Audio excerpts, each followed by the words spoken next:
is my story. Good evening. Welcome to the Parker Daniels Show. My name is Anthony Parker. Pardon the nasal because I've been under the weather. Finally getting myself right. Anyway, enough of that. I want to say what's up to my co-host Kim Daniels. And go Tigers, because we got a big game this weekend. But anyway, we're going to jump right into our purpose, and that is to bring to you a lady from, I think, Texas, that is. Her name is Amber. And Amber has a very, very touching story that she wants everyone to take heed and hear. And it kind of brings me to the situation and makes me think about people, how rude they can be, how inconsiderate they can be, how just lack of understanding, just devious. They have a lot of those type of people in this world.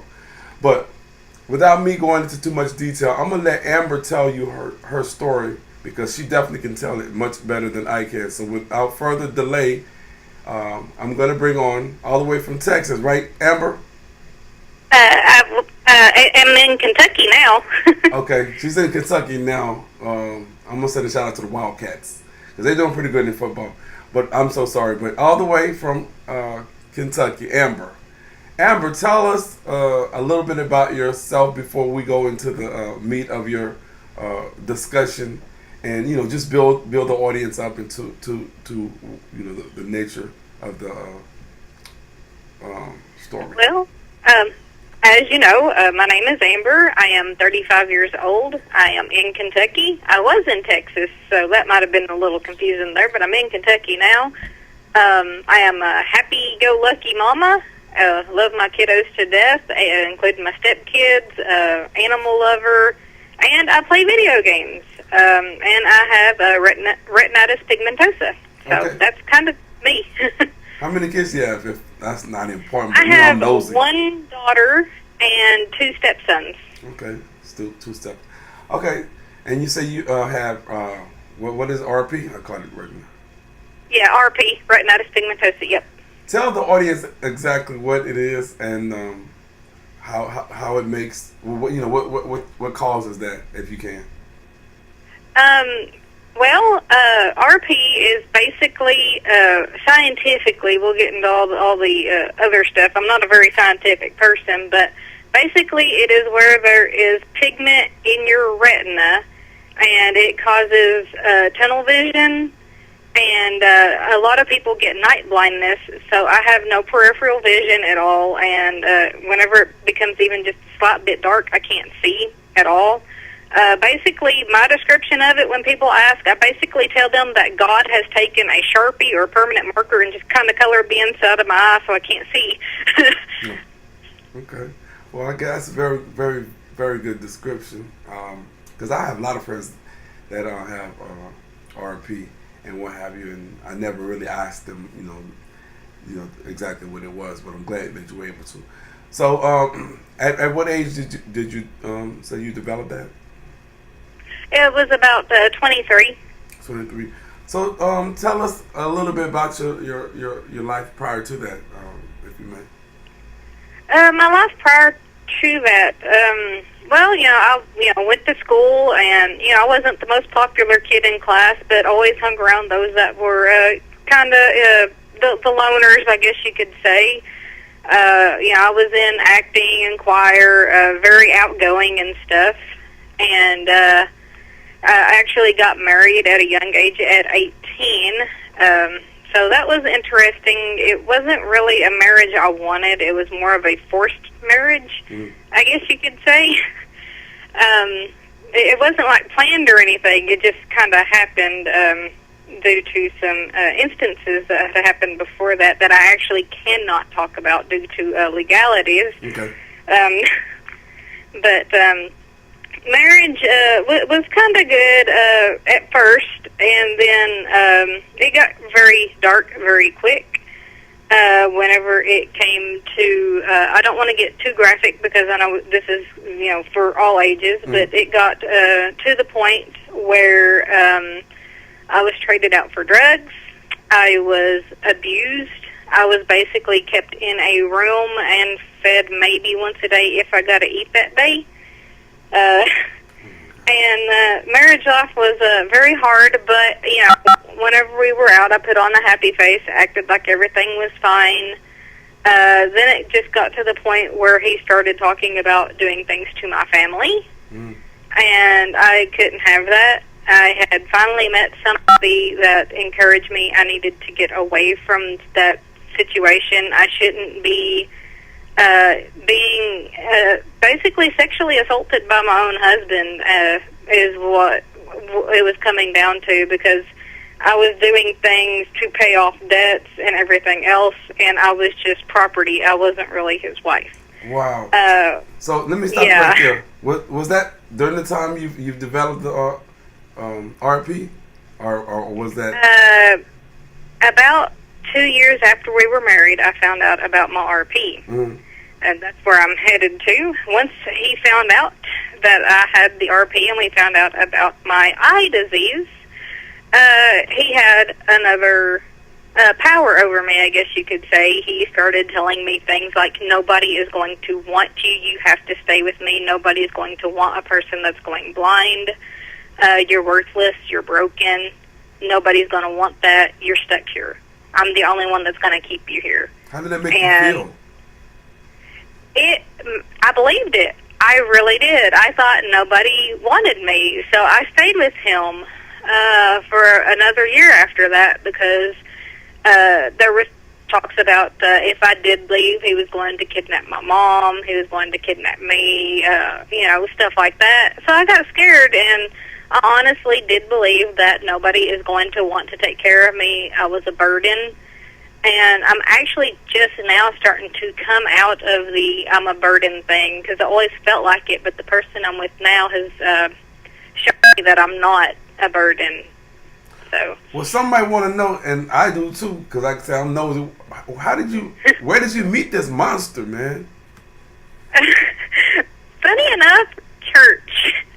I'm not saying all church people are like that. No, church was a cover-up, I guess. I really don't know. We met at church. He was actually the guy I was dating at the time. It was his best friend. And the guy that I was dating at the time was actually hitting me and abusing me, and he actually made me go deaf in one ear for a couple of months because he smacked me so hard. And this guy, this knight in shining armor, I thought, had come out of nowhere, and he took me out on a Halloween date, which is really awesome because today's Halloween. So here's your Halloween story. We went to a Halloween parade, and I kind of fell in love because this guy was rescuing me. Who would have known he would have taken off his white knight armor and turned into this monster? Oh my God, man. That's yeah. So you had that to deal with, plus the fact that you were dealing with retinitis pigmentosa, right? Yeah, and I didn't really know what was going on with me. I know that I had seen floaters and stuff for a while, and I was really clumsy. But nobody around here knew what retinitis pigmentosa was, and the doctors were like, "Oh, you're fine. You're just making it up." So. Oh wow! So, with that being said, how did you actually? And I don't want to continue to focus on the relationship because we're going to move on to something. How did you actually get out of it and build yourself up to understand that people, no matter what, even though you were visually impaired, people were going to accept you, and you were going to actually be someone who has a positive vibe. How did you get out of the relationship? Well, I was talking to this person online, a really close friend, that said you need to get out. And the last straw was whenever he was going out to eat with his friends, and I was sick, and he wouldn't even go to the store and get me a loaf of bread. And I called my mom crying, and my mom said, "That's it. You're coming. You're coming."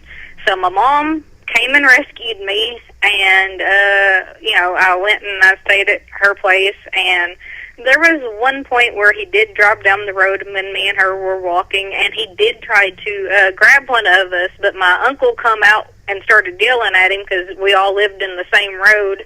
And I'm very thankful for my uncle because I don't know what would have happened then.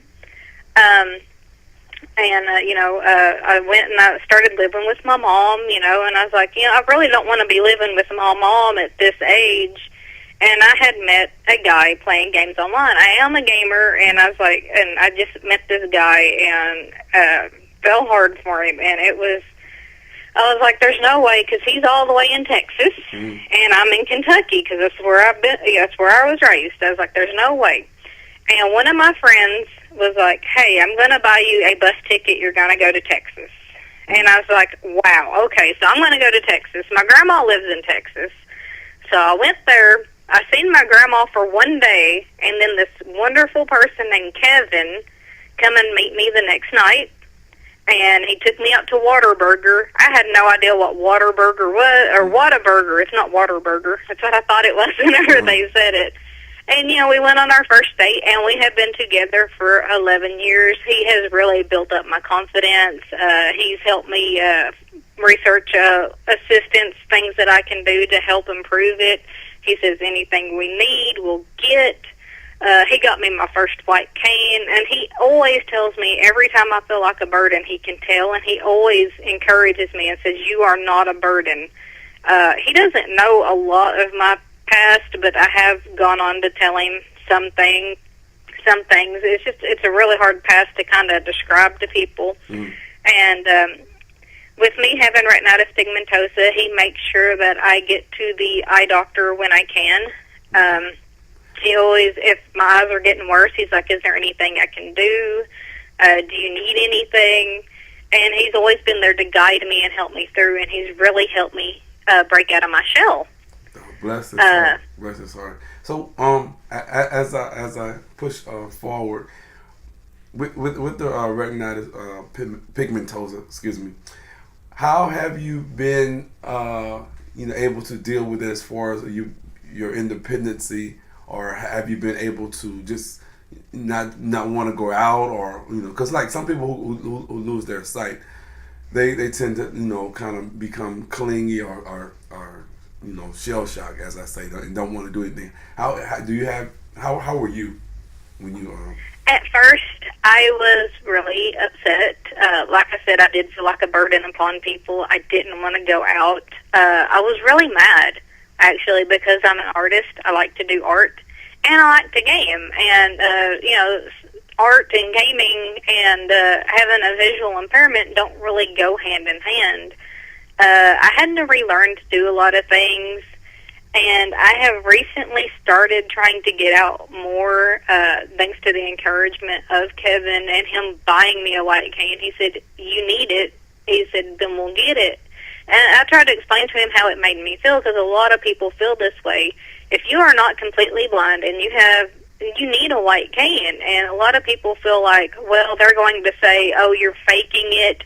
You're not blind, why do you need a cane? And they don't realize we need that to help. So those of you that are putting off getting your white cane because you're not completely blind, you need it. You need to get that white cane. Okay, that's what's up. I appreciate that.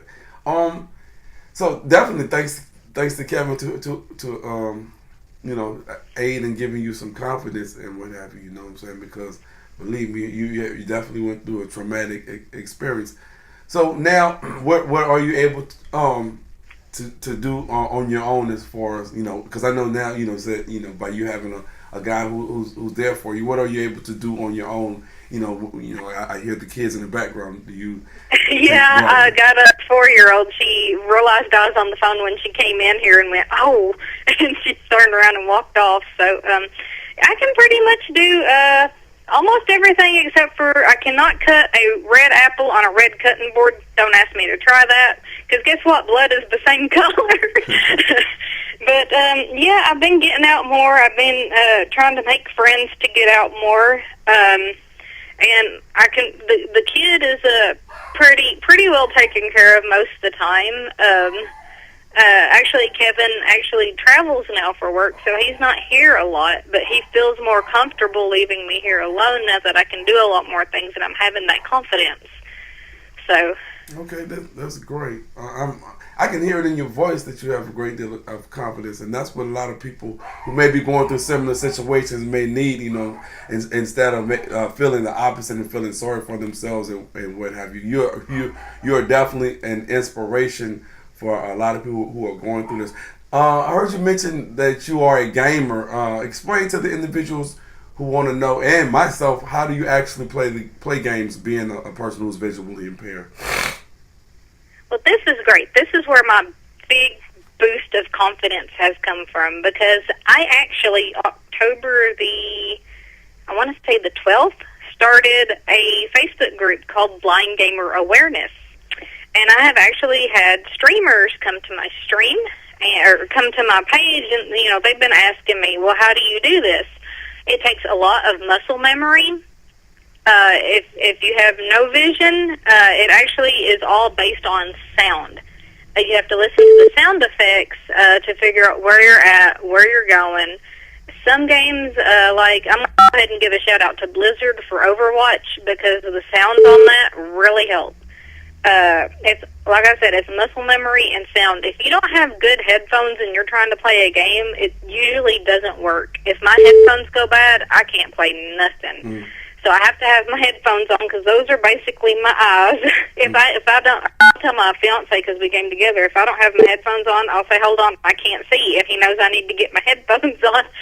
And with the Blind Gamer Awareness, it's to raise awareness for people with limited vision and that are blind that want to do games, because Bethesda actually released a version of Skyrim for Alexa that is completely blind compatible. You can play it with no vision at all, and that's remarkable.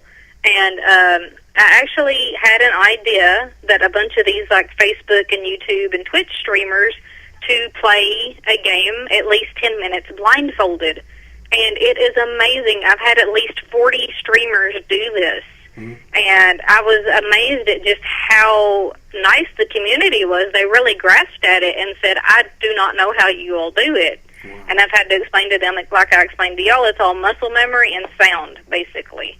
Yep. So, yeah, it's been really awesome. Yeah, you all seem like you're on to something, man. I wish you the best of luck with that. Believe me, maybe I may get off into that whenever I have some time and what have you. But, man, I'm definitely excited that I had the chance to talk with you. You are full of energy, a ball of energy, man, for real. And you are definitely a positive force. So with that being said, Amber, I appreciate your time, the opportunity to have spoken with you about your situation. I'm glad that you were able to pull yourself up by your bootstraps and maintain a positive lifestyle or positive well-being. And I want my audience out there to, as I segue, to continue to subscribe to the channel, hit that like button, hit the share if you want to share a particular story, and make sure you hit the notification bell so you can get updates and what have you. And definitely we have more stories. I like inspirational stories like this, more stories such as this and other situations that people may encounter. We want their stories to be heard as well. So with that being said, without taking up too much of you all's time, I want to thank you once again and thank Amber all the way from Kentucky.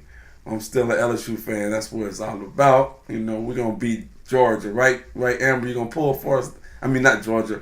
We're going to pull when we play Alabama this weekend. You're going to pull for us? Yes, we are. That's what's up. But thanks. You've been a pleasure. It's been a pleasure. And I guess that's all I have to say, and except goodbye. Hello again. This is Amber, and I hope you enjoyed my story on the Parker Daniels Show.